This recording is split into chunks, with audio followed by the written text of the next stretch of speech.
Hi, Finland Tony. I'm going to show you how I've Arctic proofed my e-niro.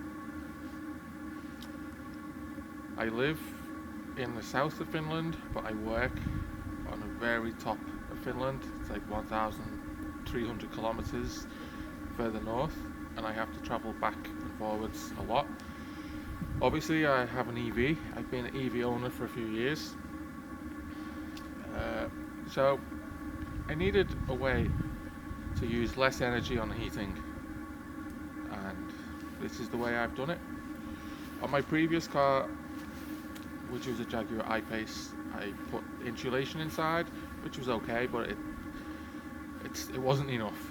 So on this one, I've put a Webasto diesel-powered air heater in it, which some EV evangelicalists might disagree with. However, come drive in -35 with me and you'll soon change your opinion. So I'll show you how it works.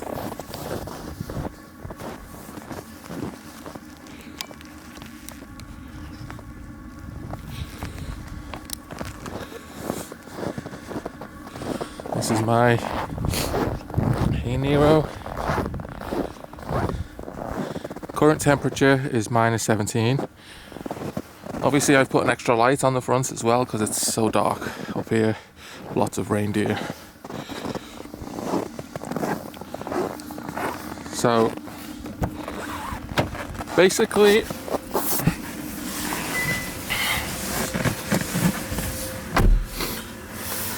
I've not done anything permanent with the car, so the control is just loose. Normally you would mount it somewhere, but I only installed the Webasto heater a few days ago, and then I drove up to Lapland. So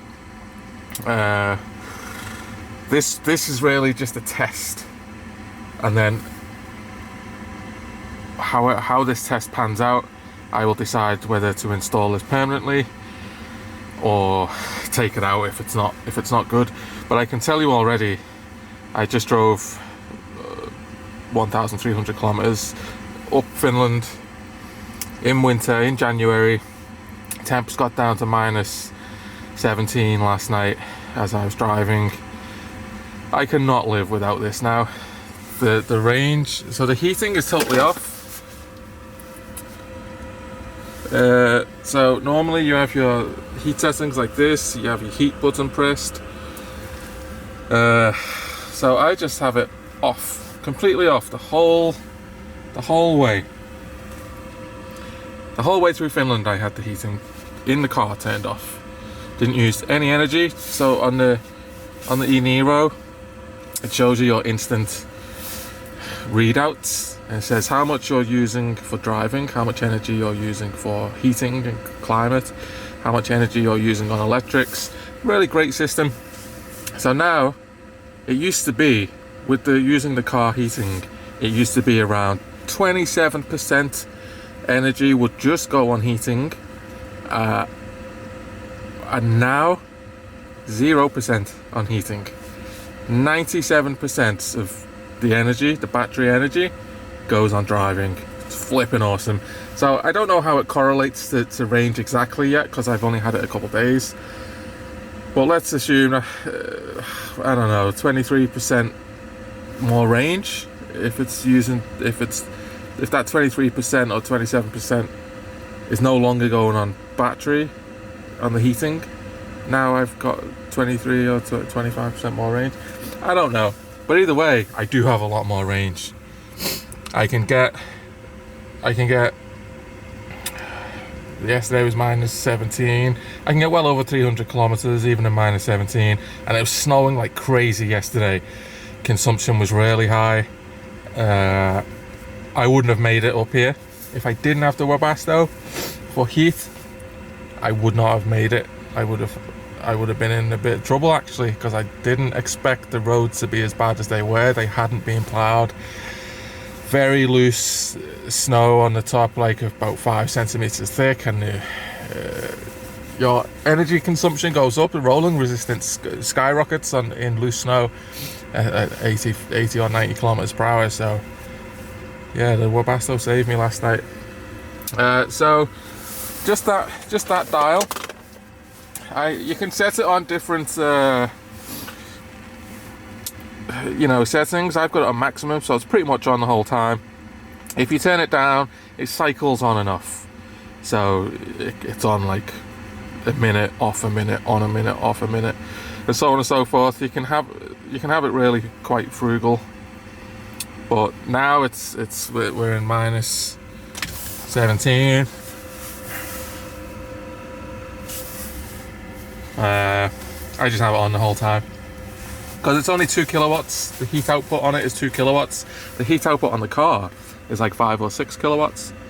So I've basically replaced a 5 or 6 kilowatt heater with a 2 kilowatt heater, so it kind of has to be on the whole time. But it only uses like 25 watts of electricity, this Webasto air heater, so it doesn't use that much electricity. I've put this snazzy little thermometer on here so I can monitor the internal temperature of the cabin. Unfortunately, being a noob, I bought it only goes down to minus 10 and so when I got in this like 10 minutes ago and it's minus 17 out, it's not giving a true reading, but either way, minus 10 is cold, so you know. But it's already starting to go up, so it's warming up quite nice in here. Now, before I show you the Webasto Moose Edition, before I show you the Webasto, right, it is a little bit ghetto, the install. It's a bit ghetto, so bear with me. Because it's a test, I've not done any permanent modifications, so everything's a little bit ghetto-y, temporary. I'm so happy with the install now, or I'm so happy with the performance of the Webasto. I am going to make it a permanent install. When I get back down south and into my lovely heated garage, I'm going to make it a permanent install. So I will show you.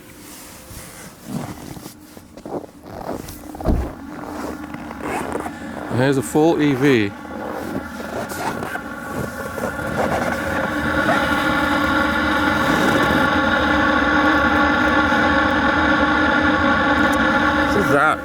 That is the exhaust for the Webasto.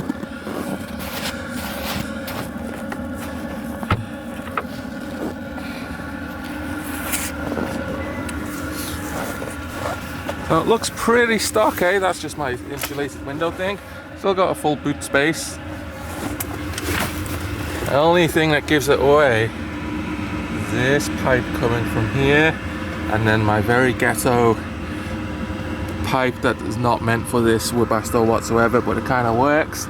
I've got that blowing into the front.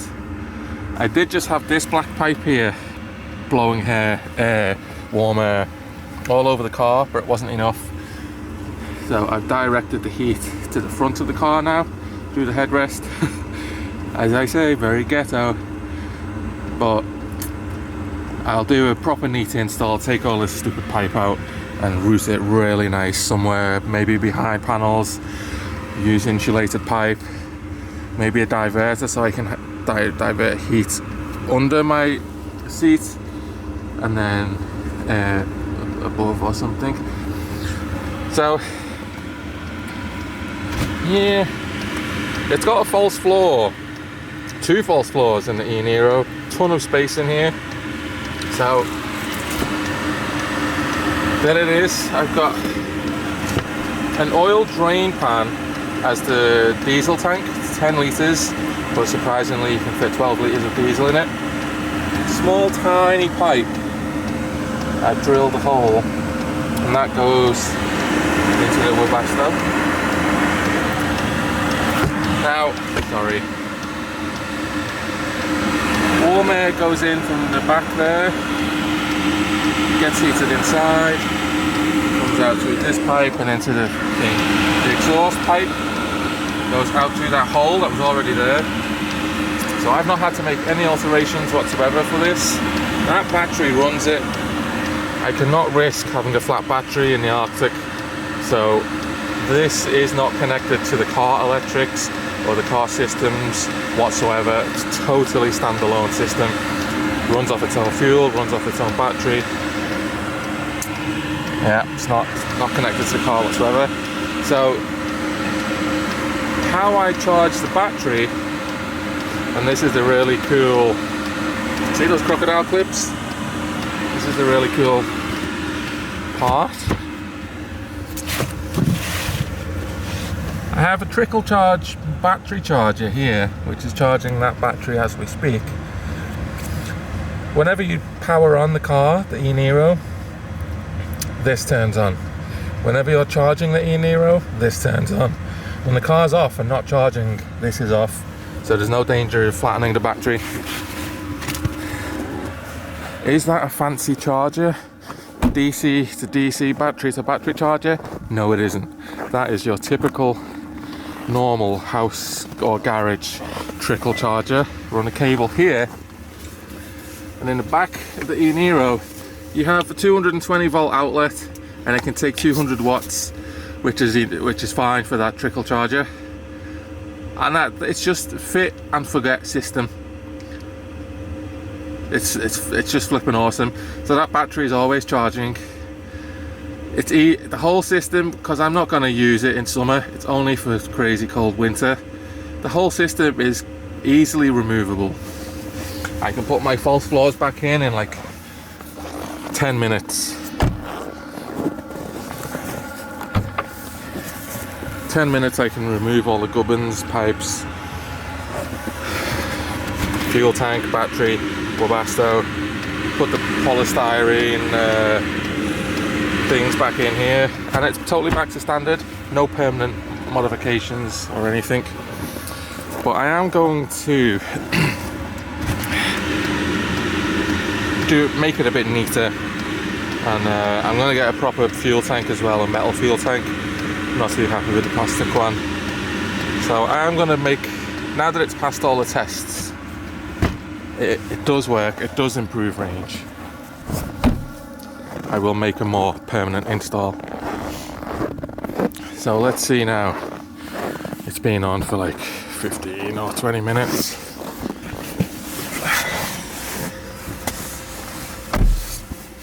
Well, still -6 in here, but it is damn cold out. This is the thing, it takes a lot of energy when you get in a when you get in an EV in the morning in Lapland or in the Arctic. It's so cold. Like, ambient temperature is -17. Everything in here is -17. The seat is -17. My bum is cold right now, even though I've got like 3 layers on. Everything is cold. It takes a lot of energy to warm everything up, and this is why EVs are not so good in the cold. It's the rolling resistance is a little bit higher than the air resistance, but it's the heater that kills it. You know, when it's -30 and I'm driving a few hundred kilometers, it's using 5 kilowatts. 5 kilowatts per hour. If I'm driving 4 hours, that's 20 kilowatt hours I've used just on heating. 20 kilowatt hours will get me 100 kilometers driving. So in 4 hours with a Webasto, instead of the car heating, I've got an extra 100 kilometers of range. That it's like, I wouldn't say I've only had this car since December, 1st of December, and it's now end of January. I don't know what it's like in summer for range, but I'm happy already in winter with it. With the winter range, it was good anyway. Even without the Webasto, it was acceptable. Bit better than the I-Pace, even though it's got a much smaller battery. But now with the Webasto, it's a true Arctic car. It's brilliant. So there's only, there is the small issue with you're burning fossil fuels to heat the car. I know, I don't want to do it. I know how it sounds, and a lot of people will be hating on me for doing this, but I got no choice. it's a nightmare. There's no charging network up here. The nearest CCS charger is hundreds of kilometers away. There's no rapid charging network up here. It's non-existent. So it's a hard life having an EV in the north. I am the most northern EV owner in Finland. So, and the only one in this whole municipality. That tells you something. It tells you most people are behind the times, but it tells you that it's not easy. It's not easy being an EV owner up here. I've had a lot of difficulties running out of power and missing car trains in Rovaniemi, and it's not been easy. So anything to make my life a bit easier, I'm gonna do. I had this Webasto anyway from one of my work vehicles. It was brand new, unused. So I've not paid anything really to put it in this car. Everything I used the battery was out of my boat. I've reclaimed everything. I've not really bought anything new for this install. It was lying around anyway. But in the Arctic, like it really helps. Where I will stop using the Webasto and the fossil fuel heater when battery technology makes a little bit of a breakthrough, because now there's just not enough battery capacity to heat a car in these extreme temperatures and drive any sort of big distance without the rapid charge network. We need more calorific, more energy dense batteries. So now it's the 64 kilowatt hour e-niro. Like, I would really like a 90 kilowatt hour or 100 kilowatt hour e-niro. Then I wouldn't need a diesel heater. There would be enough energy to do everything that I need. But with only 64 kilowatt hours, it's just not enough. It's like I have to drive 1,300 kilometers in minus conditions, sometimes minus 20, sometimes minus 25, sometimes minus 30. My record cold driving was in minus 37 last winter. That was in the I-Pace with no Webasto heater. Man, I'm sweating here, that's getting warm. Woo. Yeah, minus 37 I drove the I-Pace, and it only went like, I would have struggled to have got 200 kilometers out of it. I was only driving for 100 kilometers anyway, so it was fine. But like, if I had to drive, if I was driving down the country or somewhere far, I'd have been screwed. So we really needed a battery technology breakthrough to make EVs really function well in the Arctic. With this Webasto, this does now. This is a great winter machine, this car. But there's still I'm still burning diesel. Doesn't use much, however. It uses, so now that I have it on full power all the time, it uses 270 milliliters per hour. So if I'm driving 4 hours, it uses like maybe a litre. Is that right? Yeah, around about a litre for 4 hours driving, and that's on full power. If it's not so cold out, I can turn it down. It will cycle on and off, and then I'll only use like half a litre of diesel for 4 hours driving. So in comparison,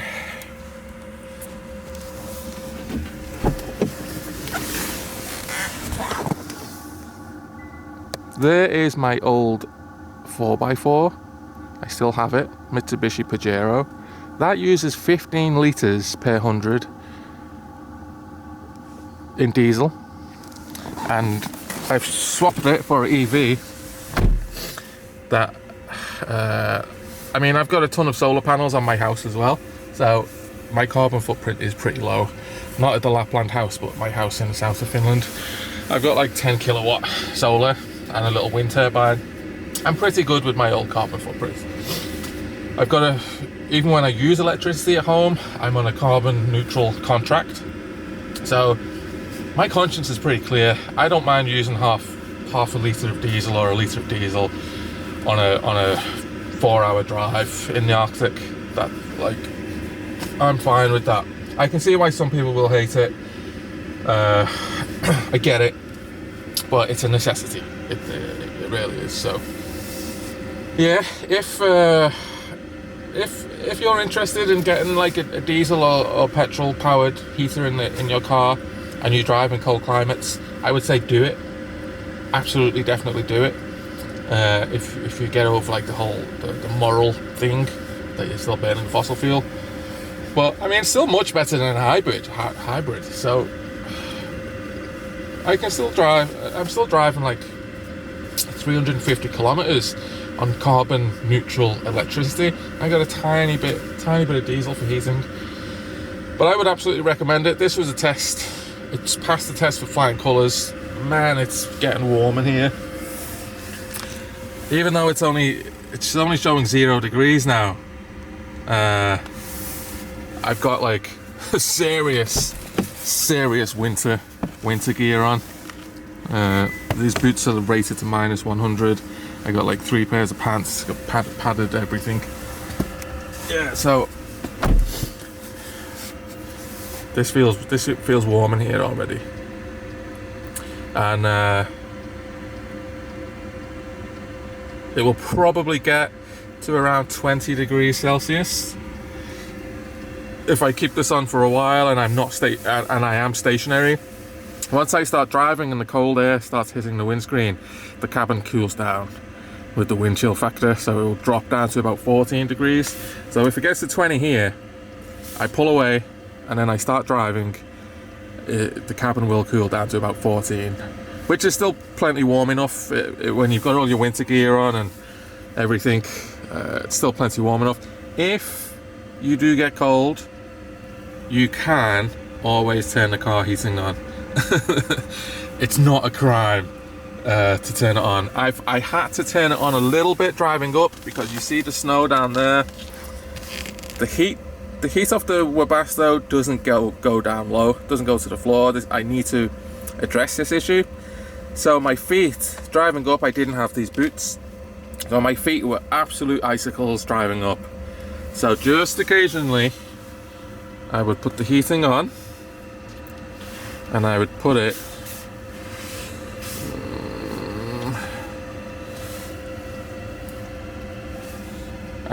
just on feet and I would crank it right up, and then that would warm my feet. But off. I don't need it now with my mega winter boots on. It's I go snowmobiling in these and everything, so no biggie. So that is my Webasto install. Sorry, it's quite a long video and I've been chatting quite a lot. Apologies for that. But yeah, that is one way to have an EV with not a terribly big battery, 64 kilowatt hours, and have it successfully in the very far north. It's winter begins here October. It can drop into the freezing temperatures, and then it's maybe May before it starts warming up to spring temperatures. So it's a long time winter here, an awful long time. So that is my Arctic e-niro. If you want me to do more videos, tell me. I don't really want to make a YouTube channel, but I do like talking about EVs, and I do like tinkering a lot. So I've always got something on that I'm tinkering with, and a lot of little projects going on. So yeah, I think it's pretty cool. If you wanted to see it, I'm happy to show it, but I don't want to be like an EV YouTuber or a YouTuber or anything. But I don't know, let me know, and I could start making videos once a week or once every 2 weeks or something. Yeah, so thanks, bye.